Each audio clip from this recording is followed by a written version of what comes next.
Due to the graphic nature of this program, listener discretion is advised. Introducing from Atlantic City, New Jersey, weighing in at 210 pounds, your Italian hero, Joey Image!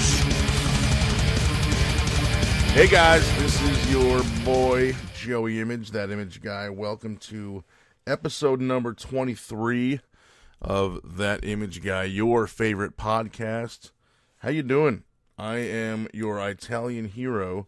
I am your savior, and I am your favorite friend and a really swell guy. I'm Joe.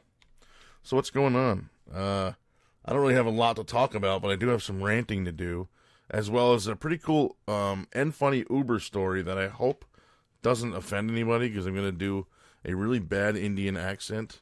I don't really know if Uber... let me start from the beginning. I'm currently driving for Uber. I know people are going to ask me questions because I've already gotten a bunch of them. Yes, you can make your own... The most common questions I've gotten so far. Yes, you can make your own hours. Yes, the money is decent. It's not terrible. It's not amazing. You know, I'm not making millions, but it's not shit either. For example, I did one ride last week from Westwood, New Jersey to Jersey City, and it was about 47 minutes total, and I made $37. So $37 for 1 hour is not bad. I mean, you figure if I do that ride 4 times in a day, that's so $40 times 4 is what, $160. That's not terrible for one day, you know. So if I did something like that, maybe 5 times a week or 4 times a week, that's $600 for the week. So, you know, again, not awful, not amazing. I'm not out to buy a yacht or a new car or anything like that, but it's good for paying the bills or whatever, pocket money, especially now Christmas coming up in a week, so it'll help pay for some of those gifts. So anyway, that was a little bit of a background for you.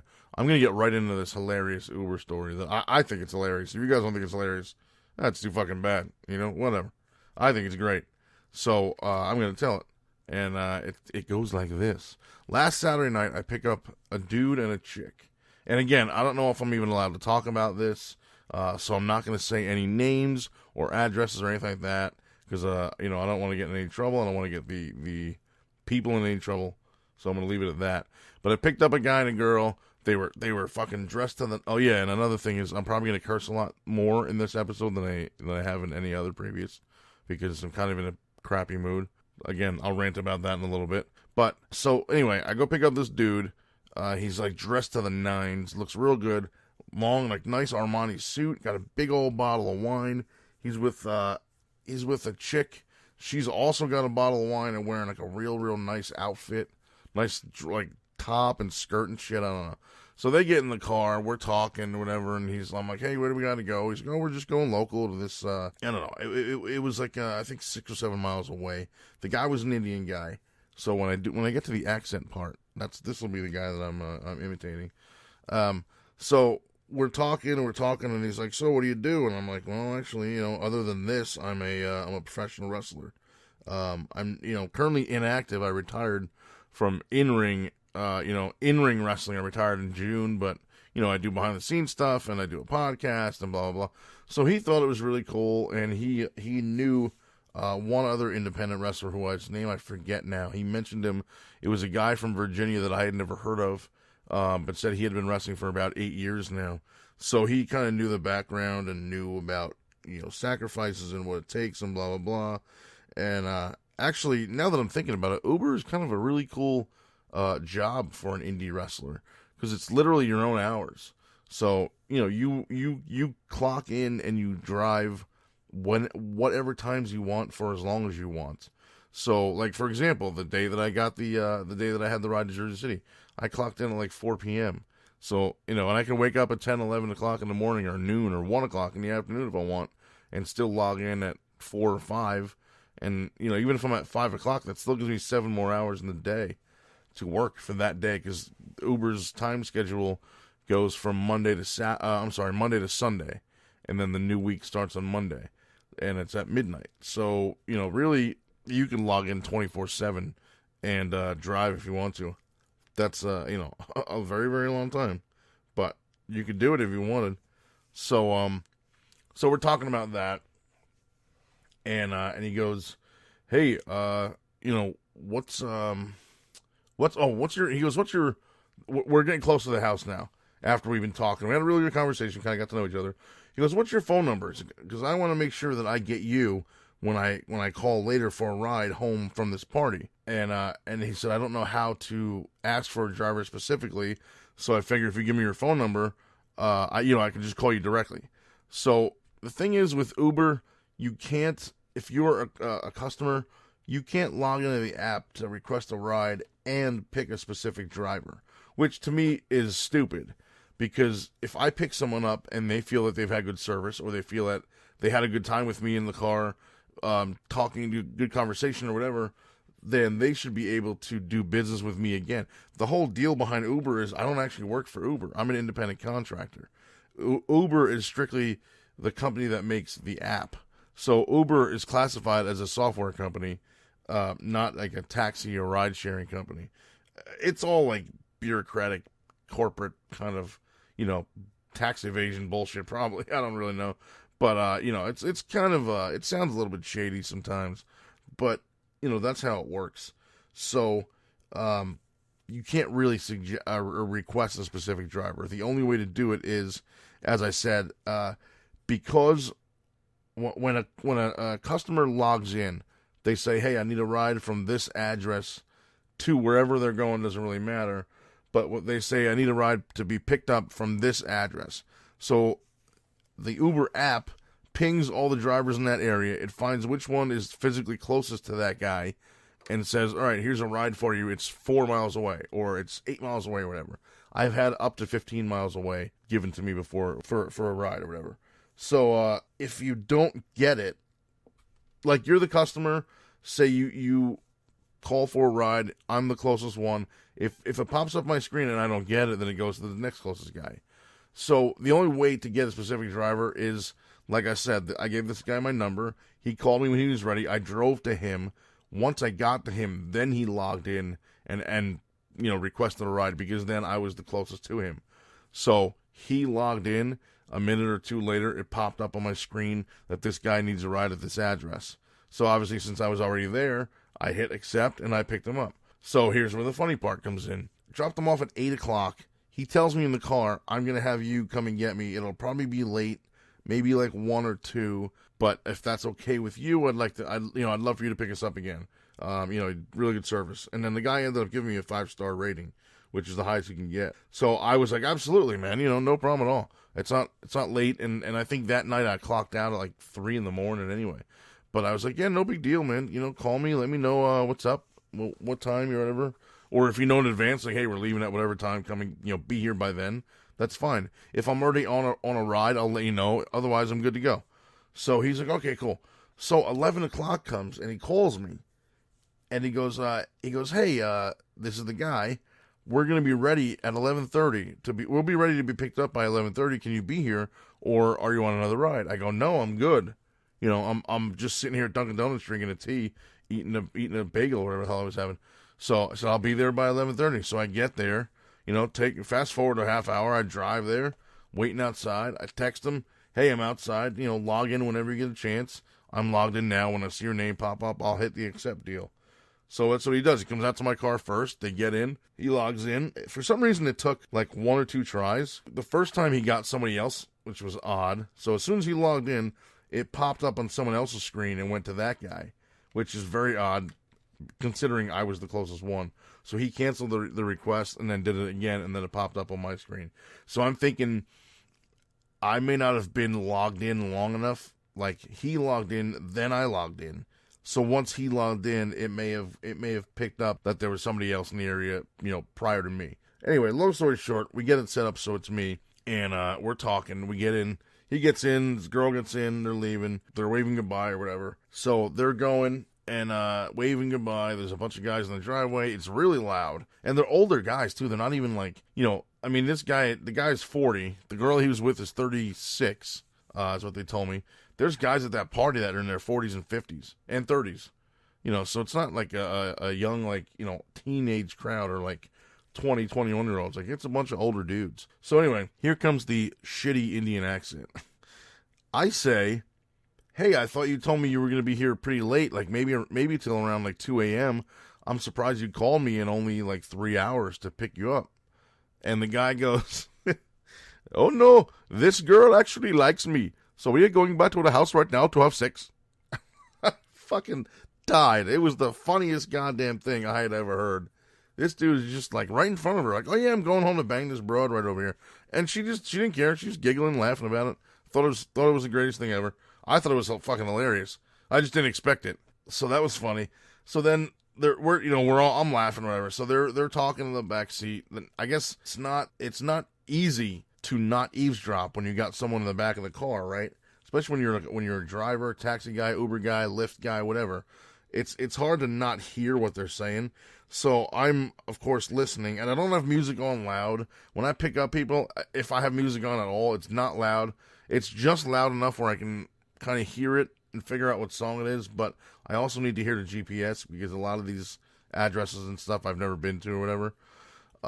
So, again, my music's down. They're talking. So apparently when they left the party, some other girl grabbed this girl by the arm and pulled her aside and talked to her briefly.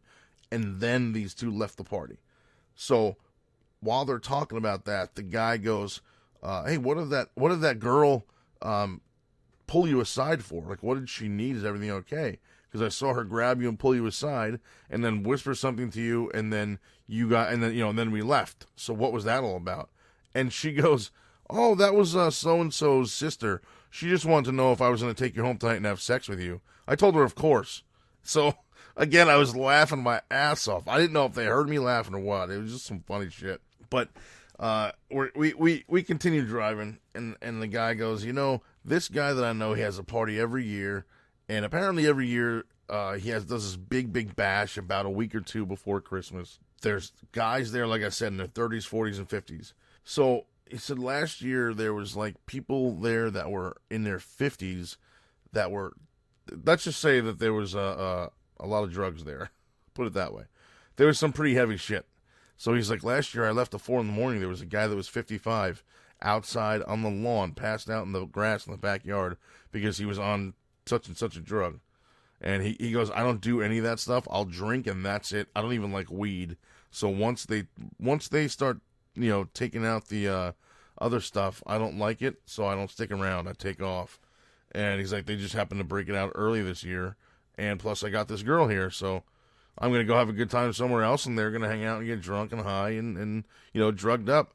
And apparently this party is like half real estate people and half Wall Street people. And he's like, that's how these Wall Street guys stay awake. They party all night long. They go to sleep at 5 o'clock in the morning. They're up by 7, and they do a line, a Coke to wake them up, and they do whatever they got to do during the day to keep them alert. And he's like, that's how they do it. Like, man, that's so insane. I'm like, dude, that's fucking crazy. But I need to be invited to at least one of these parties, man. I got to check this out. Like, I got to check out this scene, man. Like, I don't do drugs either. I'll drink, but I don't do drugs, but I'll watch and hang out and I'll Periscope half of this party. That'd be awesome. So that's my Uber story. It was pretty cool. Well, that's one of my Uber stories. Funny thing is, like, as soon as I dropped them off at this girl's house, right when they got out of the car and I hit end trip, I got another call for a pickup on that same street, about a quarter mile down the road. So that was pretty cool. It worked out awesome. And one other really quick story, which is kind of, I guess doesn't mean anything to anybody but me, but we had a family Thanksgiving at my house, not this past Sunday, but the week before, because during real Thanksgiving, my father was on vacation in Florida, so he didn't get to have Thanksgiving with us. When he got home last Sunday, my mother made Thanksgiving dinner. So we were talking and, memories and old stories and shit like that. And my mother was talking, my mother and my uncle. My uncle came here too.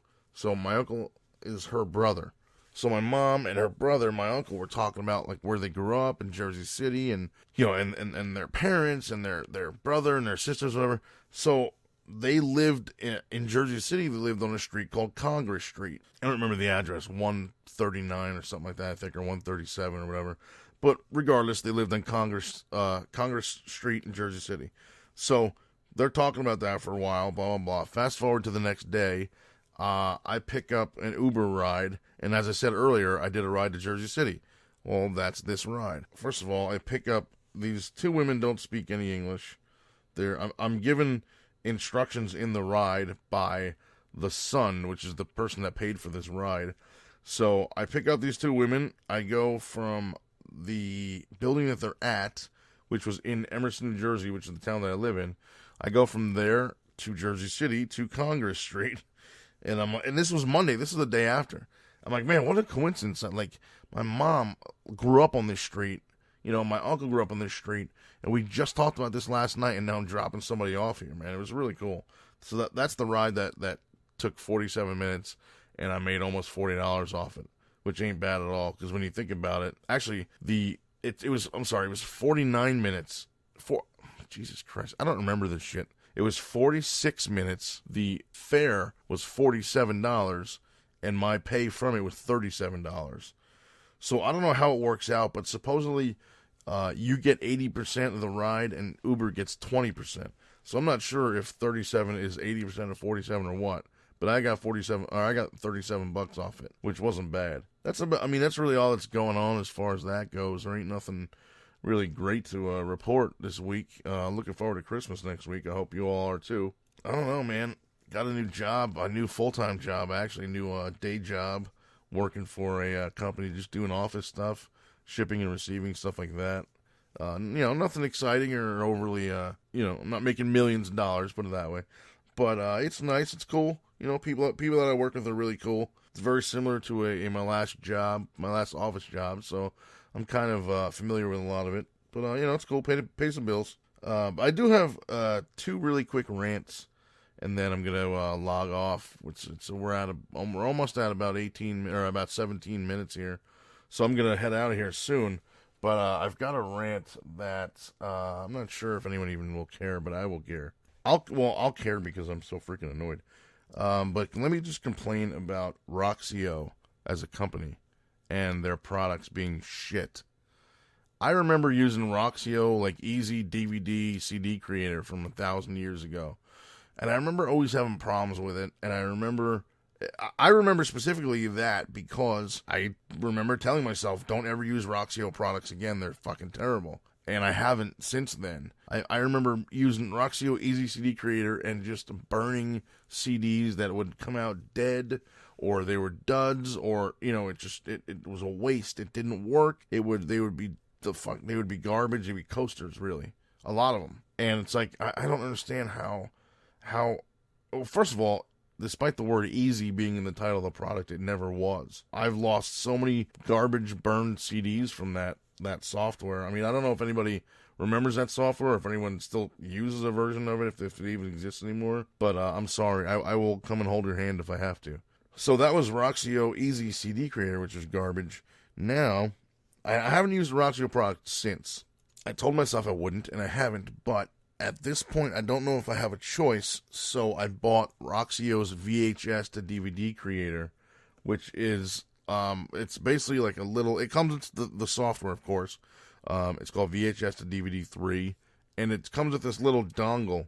It's got USB on one end and RCA cables on the other end, as well as an S-video cable. So the RCAs are the red, yellow, and white.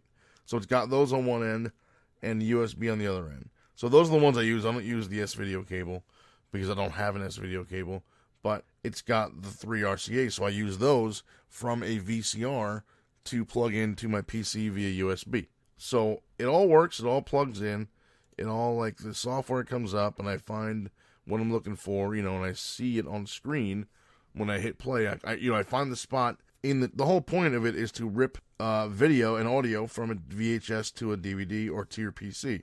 So I never do the DVD directly, because that's just a stupid idea. Because if that DVD screws up, then that's a blank disc that's lost, as opposed to just ripping it to my computer, and I can go in and edit it or trim it or add titles or whatever I want to do to it. So that's the process that I always use. So I find the spot in the tape that I want, right, where I want to start. What I'm doing right now is transferring home movies, so I want the entire tape.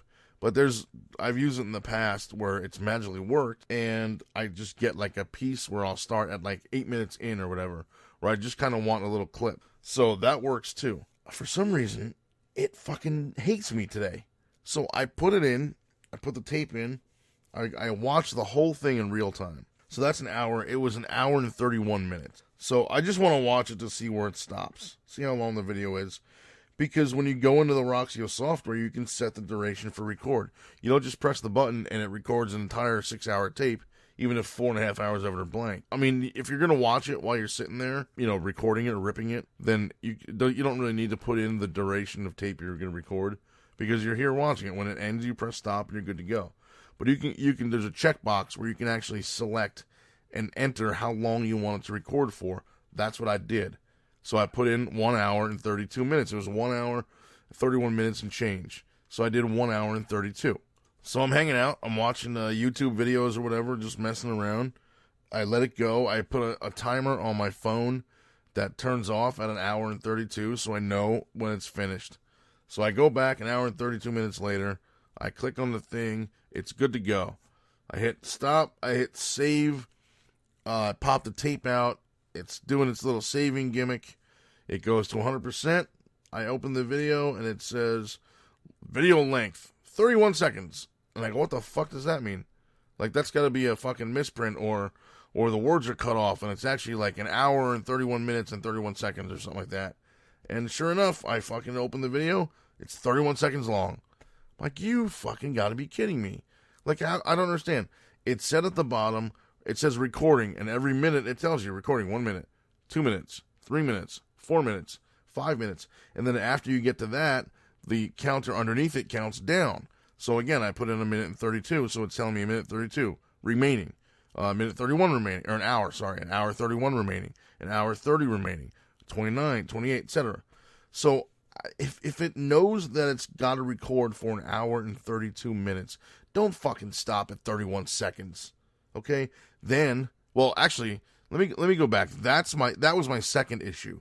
My first issue was that I plug it in, I get everything set, I hit record, it records until 1 second and then shuts off. It did that 14 times. So I literally had 14 seconds of footage in 14 different 1 second files. That's ridiculous. So that's not gonna fucking fly. So I shut down the software, I restart my computer, I go back. I don't know why I even did that. I shouldn't have to do that.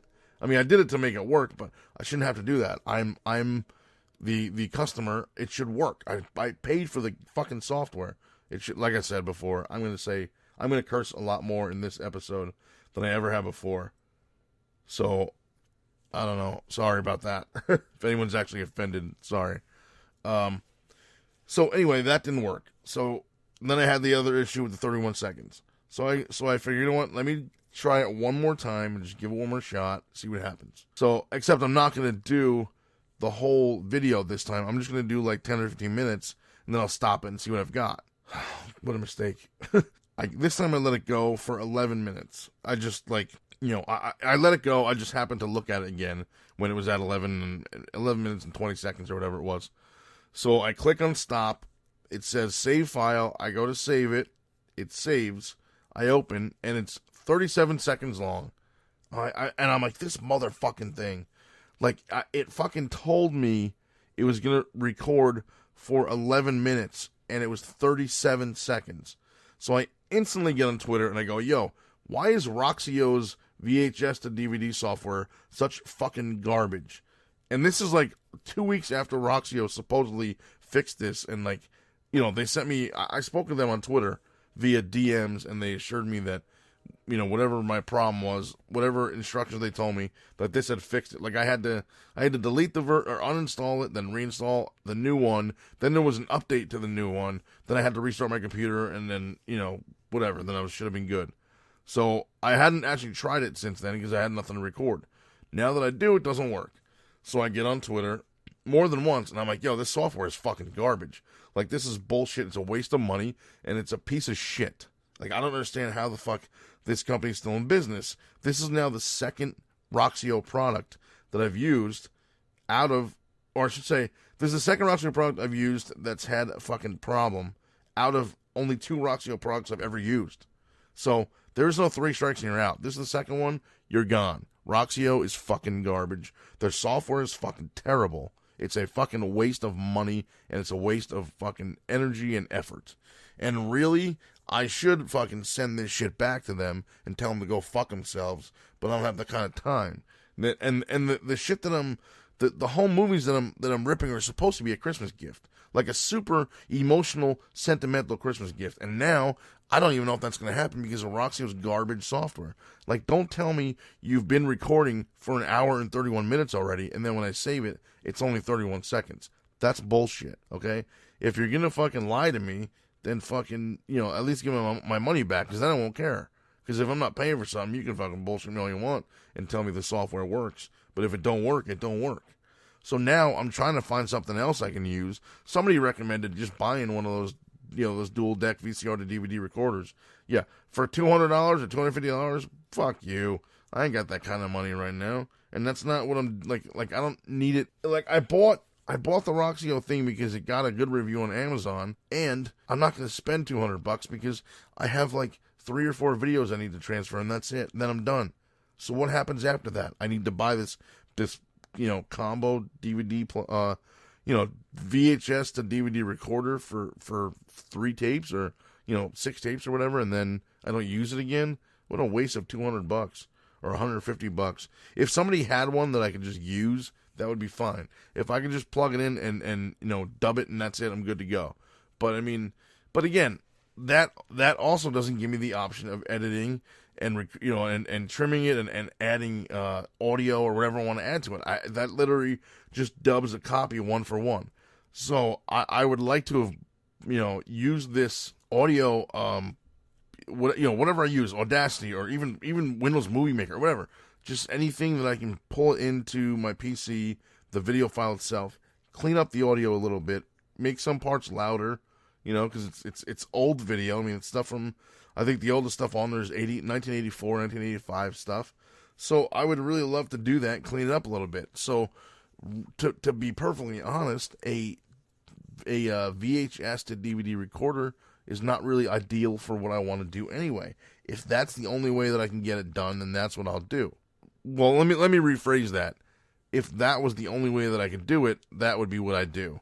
Although I just can't afford $200 right now on a unit, unless I can get one, like a borrow from somebody, or if I could buy it, use it for a day, and then return it and say, hey, this thing don't work, or this thing's garbage, or I bought this as a Christmas gift, found out somebody already had it.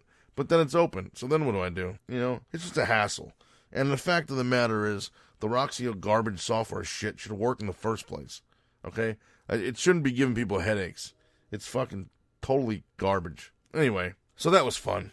So now I got one more quick rant, and then I gotta get out of here. It's almost 28, 29 minutes now. Does anybody not ever have a problem putting on a screen protector on a cell phone? I mean, Jesus Christmas. What in the hell is the problem? Between air bubbles and cracks, well, why the fuck do people use these things? I just don't get it. I had a great one actually by a company called Tech Armor. It's this ballistics glass, privacy glass thing, and it goes, obviously right over your screen, and it's super dark. It looks like tinted car windows. That's basically what it is. So I do that. I put that on there, and the cool thing about Tech Armor is they have a lifetime guarantee. If the thing cracks, you email them your order number so they can confirm it, whether it's through them or through Amazon or anything, even if it's through like a store, which actually I don't think they even sell in stores. I think they only do online. So, yeah, that's correct. They only sell online. So you give them your Amazon order number. They'll look it up. Okay, cool, this works. You bought it on this day, and it doesn't really matter what the day and year is or whatever. They'll just look it up anyway, and they send you a new one. So, I don't remember how, my first one cracked because it dropped my phone. I mean, that was my fault, sure, but lifetime warranty. If it cracks, they give you a new one. So I emailed them all the info, they sent me a new one. And the second one was on for maybe a week or 2 weeks or maybe 3 weeks, and I started to peel the side of it off because there was a hair underneath it, and I wanted to clean off the screen, like the actual phone screen. So I slide super, super slowly, slide off the screen protector, and it cracks. Bam! Fucking cracks in half. So now I'm like, this is bullshit. So I email them again, they send me another one. So now, the first one cracked, the second one cracked. Now I'm on my third, and the third one cracked. And this one, I have no idea. I've never dropped it. I don't put it in my pocket with keys or with anything metal that could possibly scratch it or break it or rub up against it. I literally have no idea how it cracked again. I have no clue. And not only did it crack on the top, it cracked on the bottom. So, and I'm not going back to Tech Armor because yes, it's a lifetime guarantee, and I can get a free one, brand new. But I shouldn't have to. The product should just work. The first thing was my fault, okay? But the second two times were not my fault, and I shouldn't have to replace it. And people can complain to me all they want that I'm being unreasonable, or I'm being a baby, or I'm being silly. I don't give a fuck. You think that? Wonderful. Good for you. What do I care? There's a reason why they have a lifetime guarantee, because their shit breaks.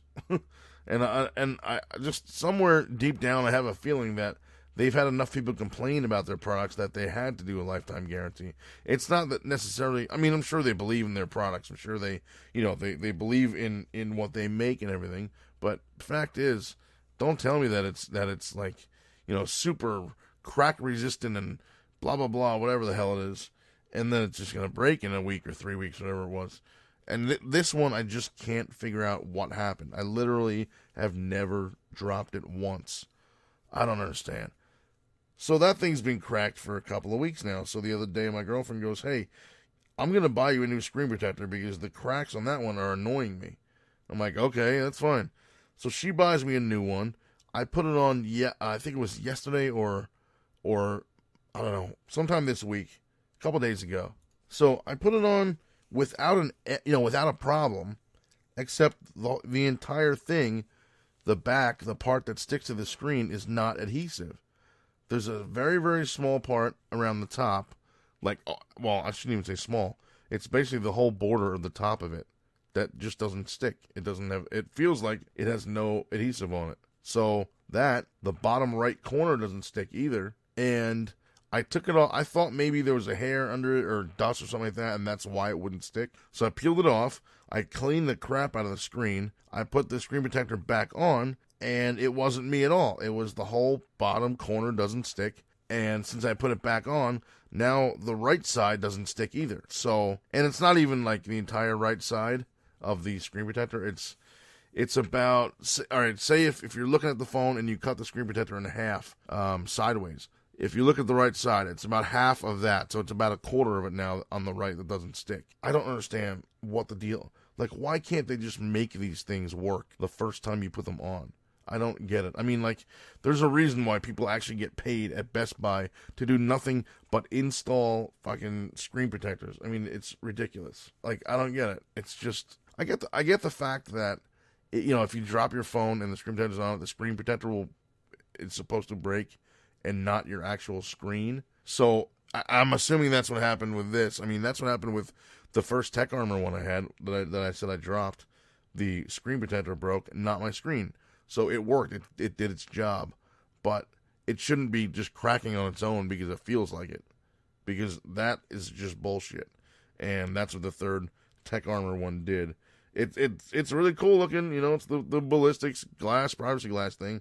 It's cool, and it was only like $11. And it worked for a little while, but one day it just decided to crack, and that kind of bothers me. So, as far as I'm concerned, Roxio and Tech Armor are companies and products. Well, at least this screen protector is a product to stay away from. Roxio is a company that everyone should stay away from because they are just fucking garbage. Their products are shit. Hope everyone has a nice day. Thanks for listening.